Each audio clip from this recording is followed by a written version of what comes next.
अस्सलाम वालेकुम। ज़हर ज़िंदगी ड्रामे जी दोस्तों आख़िरी क़िस्त नेठ अची वई।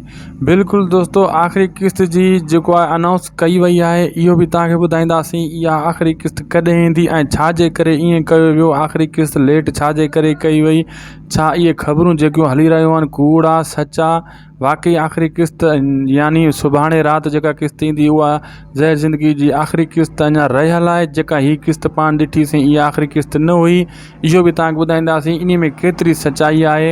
ऐं इहो बि तव्हांखे ॿुधाईंदासीं छा जीजा यानी रईस गफ़ार ख़ान जी घरवारी हाणे कमाल ख़ान खे मारींदी, इन में केतिरी सचाई आहे। बिल्कुलु दोस्तों पहिरियां वीडियो खे पूरो ॾिसो जीअं तव्हांखे सॼी कहाणी सम्झ में अचे ऐं थी सघे त शायदि ख़ुशो भी लोग यूट्यूब चैनल के ज़रूर सब्सक्राइब कंदा, पेज के भी फॉलो लाइक शेयर ज़रूर कंदा।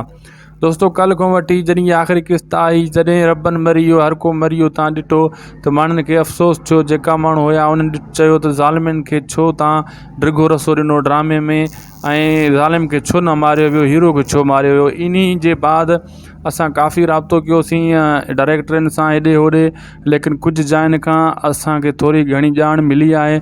चवनि था आख़िरी क़िस्त जो टुकड़ो रहियल आहे जेको सूमरु राति यानी ईंदो, ऐं उहा जेको आहे कमाल ख़ान खे उन क़िस्त में मारियो वेंदो, यानी रईस गफ़ार ख़ान जी घरवारी जेका जीजा हुआ इहा कमाल ख़ान खे मारींदी।